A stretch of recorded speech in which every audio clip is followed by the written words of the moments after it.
하나님 아버지와 우리 주 예수 그리스도로부터 오는 은혜와 평강이 이 자리에 계신 여러분들과 인터넷을 통해서 함께 이 예배에 참여하신 모든 분들에게 함께 하시기를 바랍니다. 성탄을 눈앞에 둔 대림절 마지막 주일입니다. 오늘의 교회력 복음서 말씀은 수태고지로 불리는 누가복음 1장 26절에서부터 38절까지 말씀이죠. 마리아에게 천사 가브리엘이 나타나서 이렇게 인사를 합니다. 은혜를 받은 자여 평안할지어다. 주께서 너와 함께 하시리라 라고 말입니다. 이 천사의 방문은 마리아가 이제껏 살아오던 정상적인 인생의 경로를 예상치 못한 곳으로 틀어버리게 됩니다. 비록 마리아를 향해서 천사가 너는 은혜를 받은 사람이니 평안하라, 안심하라 이렇게 말은 하고 있지만 지금 이 천사가 전하고 있는 이 은혜가 이 마리아의 인생을 어떻게 바꿔놓을지 마리아는 전혀 알 턱이 없습니다. 그러니 누가복음 1장 29절에 보면 마리아는 당황하면서 이게 무슨 뜻인지 곰곰이 생각하게 되었다고 우리에게 전하고 있습니다.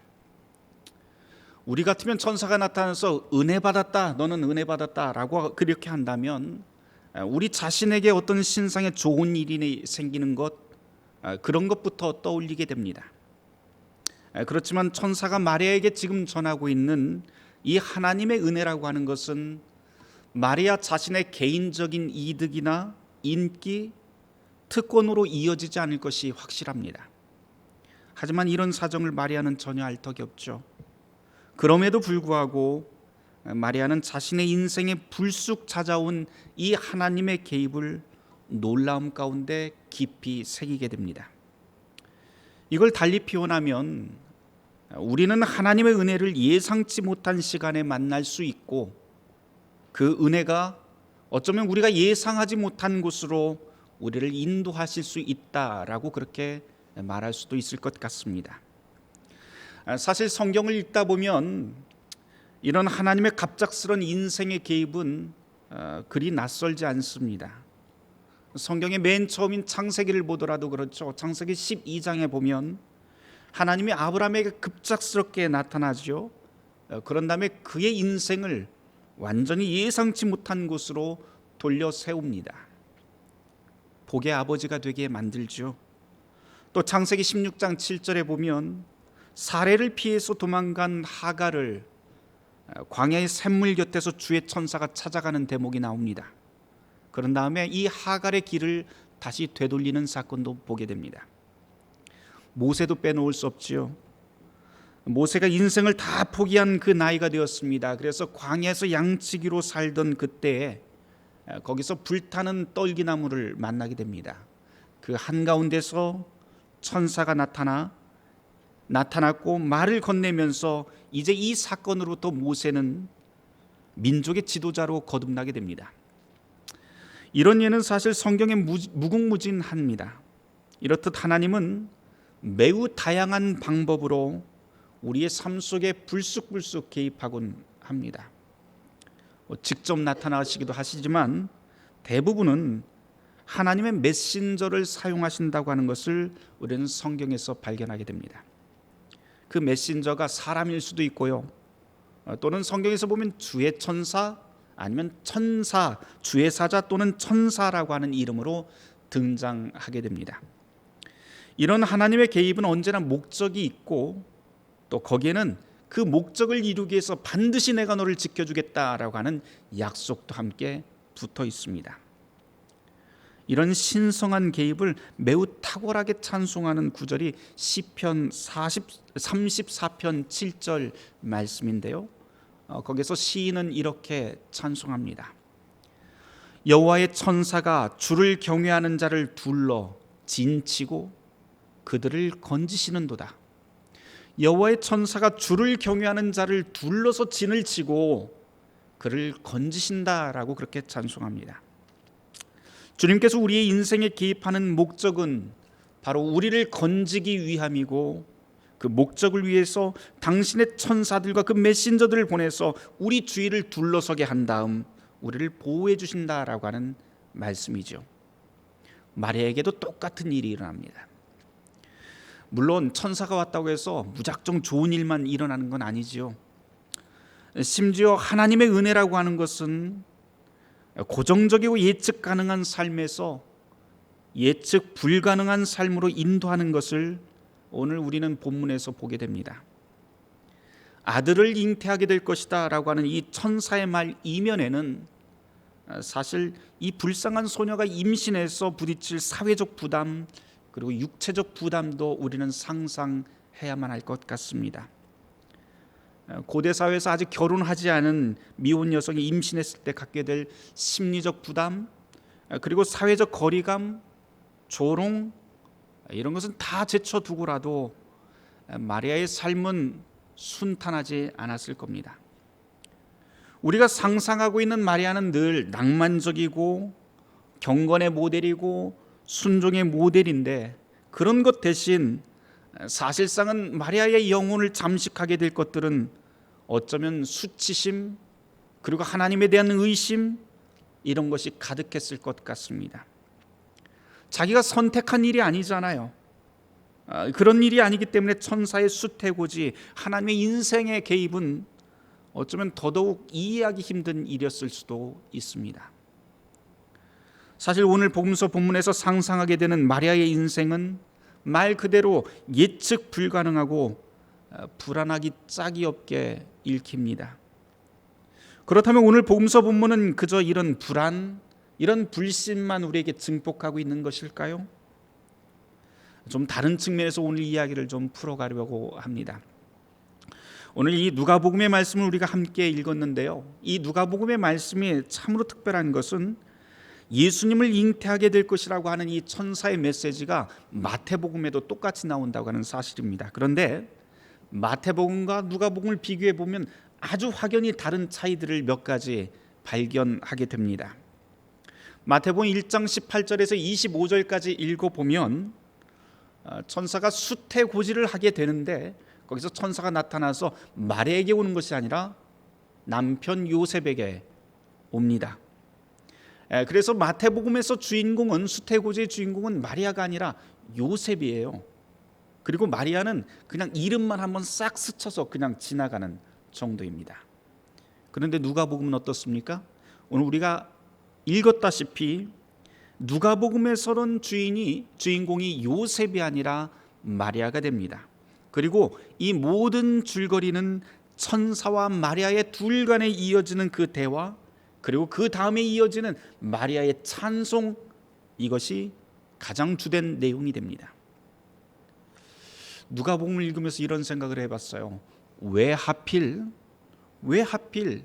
이 마리아를 전면에 내세웠을까라고 말입니다.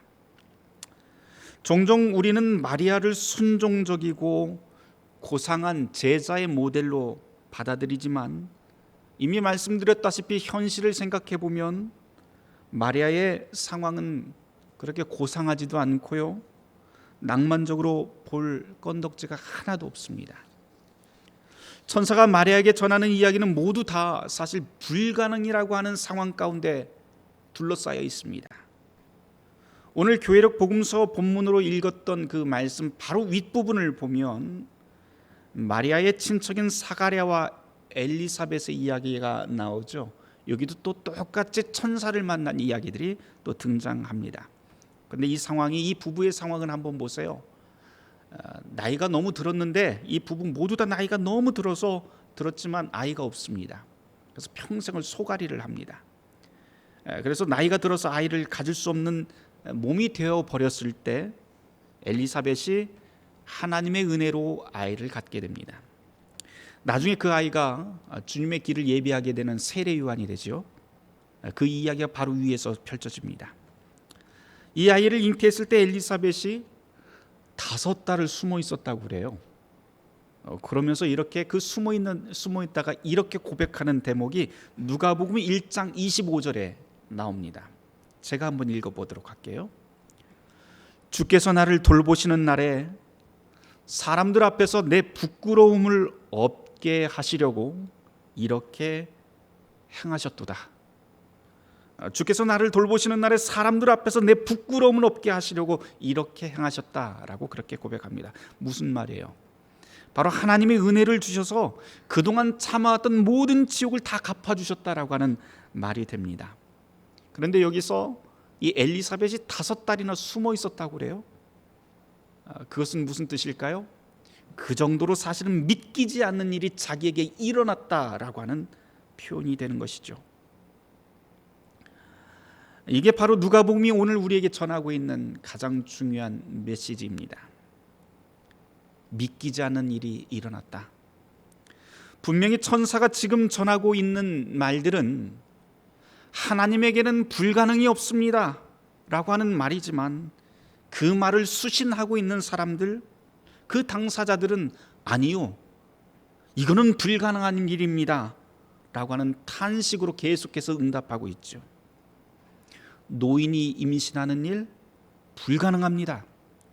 아무것도 없는 가난한 마을 출신, 그것도 기껏해 13살 정도밖에 되지 않았을 어린 소녀에게 하나님의 천사가 나타나는 일 불가능합니다. 게다가 남자를 알지 못하는 이 소녀가 가장 큰 자를 낳게 된다고 하는 사실 불가능합니다. 이런 천사의 메시지를 온전히 받아들인다는 건 모두 다 불가능합니다. 그런데 누가복음은 바로 이 불가능한 지점에서 우리를 멈춰서게 한 다음 우리의 신앙을 돌아보게 만듭니다. 너에게 하나님은 누구인가? 라고 묻는 것이죠.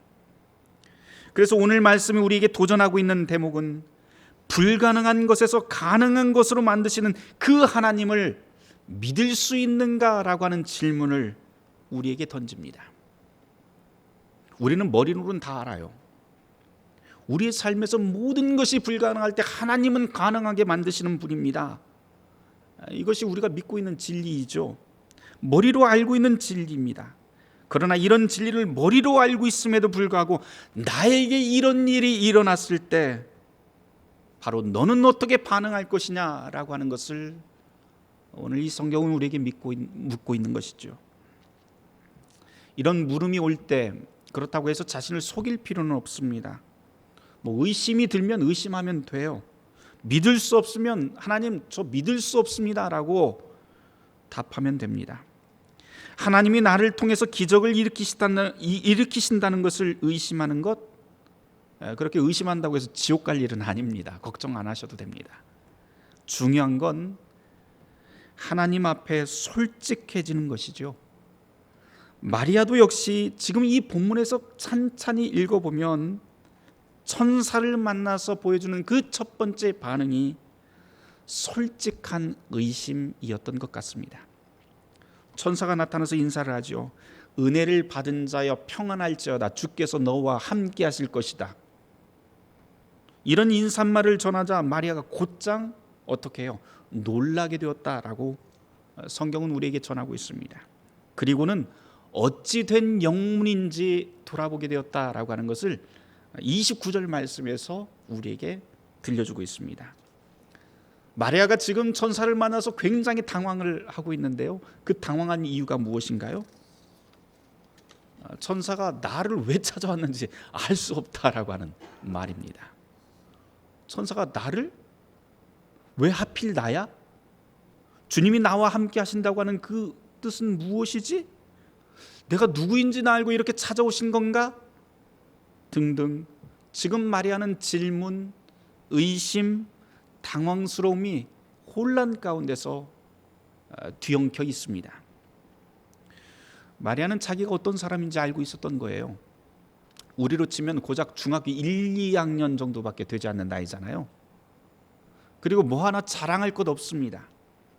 가난합니다. 그렇다고 주변에서 누가 주목하는 그런 특별한 인물도 아닙니다. 그저 그렇게 평범하고 평범한 시골 소녀가 바로 자기 자신이라고 하는 것을 이 마리아는 너무 잘 알고 있었습니다. 그런데 뭐를 보고 하나님의 천사가 나를 찾아왔지? 그런데 천사는 이런 마리아에게 엄청난 메시지를 전합니다. 아들을 임신하게 될 것인데 영원한 다윗의 왕위를 잇게 될 가장 높으신 이의 아들, 하나님의 아들을 낳게 될 것이라고 말입니다. 이런 말을 듣고 있었던 마리아가 어떤 반응, 어떤 생각을 했을까요? 그런 말을 듣자마자 아멘, 감사합니다 라고 했을까요? 아니면 뭐라고요? 아니 그런 일이 어떻게 나에게 일어납니까? 라고 하면서 당황했을까요? 복음서가 우리에게 들려주고 있는 이 마리아의 사건은 우리에게 아니 어떻게 이런 일이 나에게 가능합니까?